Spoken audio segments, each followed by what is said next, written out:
Urgensi masalah pembahasan utang ini adalah gegara pandemi, negara udah nggak punya duit buat bayar bunga utang. Pemerintah harus nambah utang buat bayar bunga utang. Udah nggak ada duit. Ironisnya, Bu Menkeu justru berencana nambah utang terus. Ini adalah hal yang sudah tidak bisa ditolerir lagi.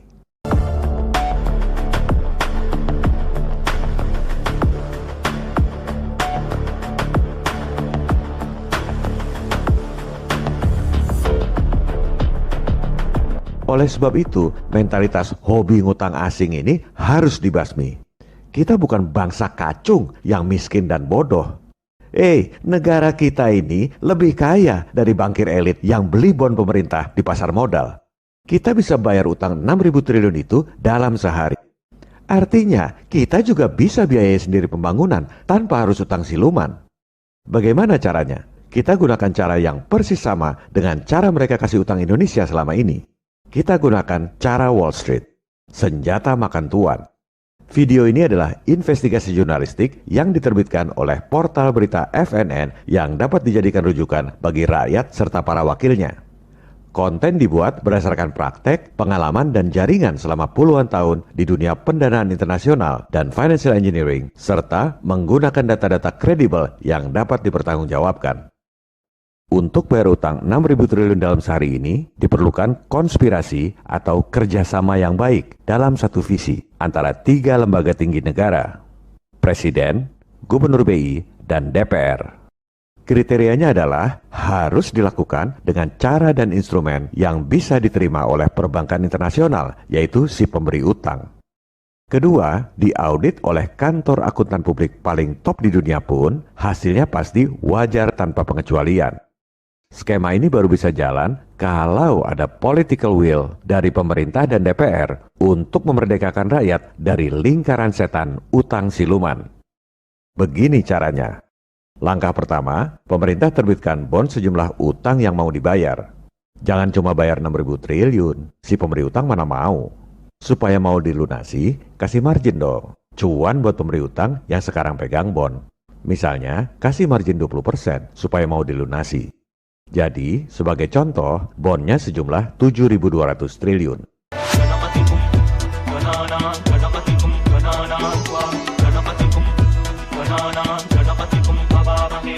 Jaminan asetnya apa? Pemerintah keluarkan bond 7.200 triliun. Jaminan sumber daya alam? Jaminan proyek? Wah, kalau nanya bond pemerintah jaminan asetnya apa, itu pasti nggak pernah main di pasar modal.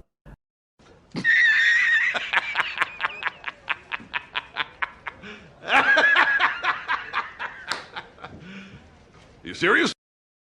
Nggak ada pemain pasar modal nanya, bond pemerintah itu jaminan asetnya apa? Sama seperti Sun sekarang ini.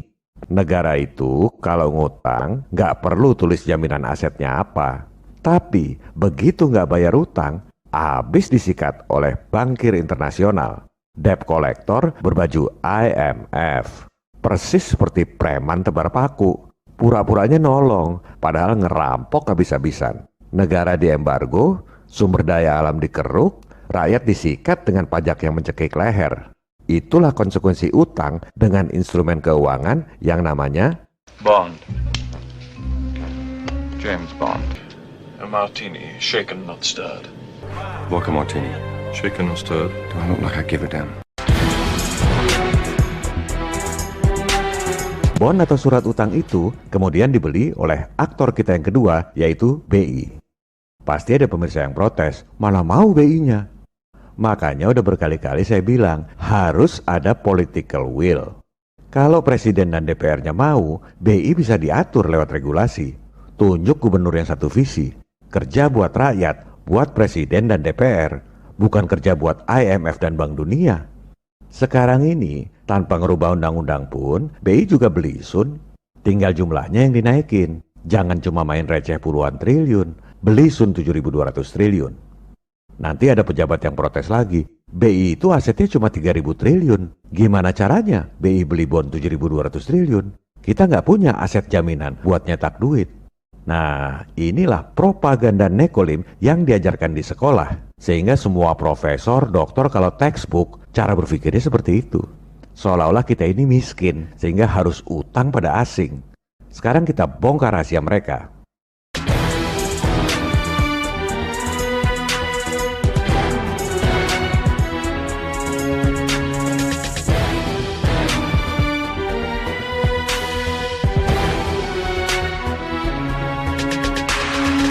Langkah kedua, bond pemerintah 7.200 triliun itu dibukukan pada aset. Jadi, aset yang tadinya 3.000 triliun nambah jadi 10.240 triliun. Neraca itu harus balance. Kalau asetnya nambah 7.200 triliun, liabilitasnya harus nambah 7.200 triliun juga. Gimana caranya? Ini rahasianya. Atas dasar bond pemerintah 7.200 triliun itu, BI terbitkan uang dalam peredaran 7.200 triliun. Dibukukan di liabilitas. Neraca balance. Silakan Bapak Ibu anggota Dewan panggil semua kantor akuntan publik paling top di dunia. Tanya pada mereka, neraca kayak gini wajar atau tidak? Pasti dibilang wajar tanpa pengecualian. Memang begitu prakteknya selama ini. Cuma rakyat nggak tahu. Uang 7.200 triliun itu nggak usah dicetak di peruri.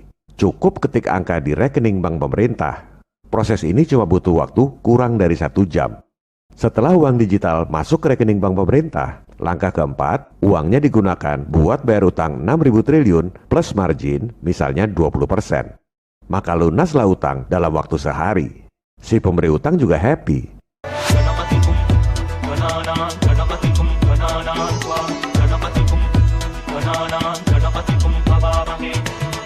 Ini adalah hal yang biasa di pasar modal. Namanya buyback at premium. Bahasa awamnya, bayar utang plus cuan sekian persen. Nggak ada yang dirugikan. Pasti ada bantahan dari pemuja utang. Itu terbitkan uang baru 7.200 triliun, nanti inflasi seperti di Zimbabwe. Itu adalah bantahan bodoh. Orang duitnya ditransfer ke luar negeri, udah pasti nggak akan inflasi di sini. Inflasinya justru di negara-negara pemberi utang. Biarin aja. Shaken and stirred. Do I look like I give a damn?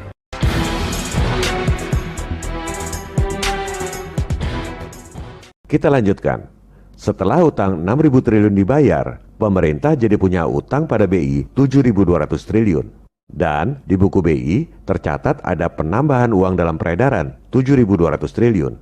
Padahal duitnya udah nggak ada di Indonesia. Udah ditransfer ke luar negeri buat bayar utang. Disinilah peran aktor kita yang ketiga, DPR. Presiden dan DPR tinggal hapus utang pemerintah pada BI 7.200 triliun.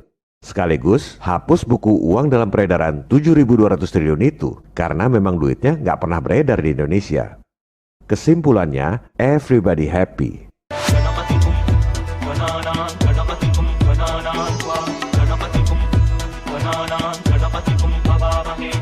Pemberi utang happy karena dapat cuan. Pemerintah happy nggak usah pusing nambah utang tiap tahun buat bayar bunga utang. Penyebab defisit anggaran yang sesungguhnya, pemborosan anggaran terbesar yang paling rutin adalah bayar bunga utang siluman ini. Kalau negara nggak harus bayar bunga utang 377 triliun tiap tahun, maka tiap tahun Pak Jokowi bisa bikin 6 proyek kereta api cepat tanpa utang pada asing. Mau pindah ibu kota juga bisa kita lakukan dalam 2 tahun tanpa utang.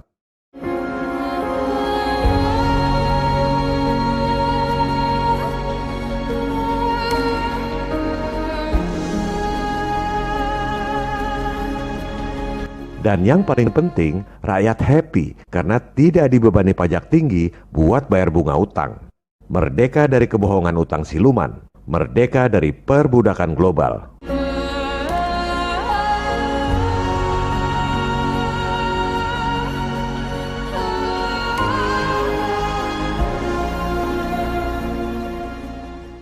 Apakah beli dolar 7.200 triliun itu nggak depresiasi? Ini baru pertanyaan yang benar. Pasti depresiasi kalau beli dolarnya lama. Makanya beli dolarnya harus dilakukan dalam sehari. Jadi bayar utang ini bukan bisa dilakukan dalam sehari, tapi harus dilakukan dalam sehari. Karena kalau beli dolarnya lebih dari 2 hari, rupiahnya keburu disikat spekulan. Ibarat perang gerilya, jangan diumumkan dong. Diam-diam aja. Seperti Amerika dulu bikin proyek bom atom di tengah kota, kawasan elit Manhattan, New York. Orang pura-pura nggak tahu aja, jangan gembar-gembor. Kita butuh aksi nyata, bukan polemik.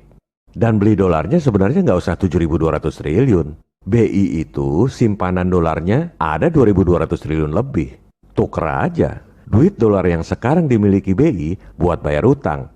Duit 2.200 triliun yang tadi dikasih ke BI. Nggak perlu beli dolar 2.200 triliun. Itu baru simpanan BI, belum simpanan bank-bank lain di Indonesia, juga simpanan pemerintah dalam dolar. Katanya Pak Jokowi punya data simpanan uang kita 11.000 triliun terbanyak di luar negeri. Pasti dalam falas. Tuker aja dengan sisa 5.000 triliun. Selesai. Nggak perlu beli dolar, nggak ada depresiasi.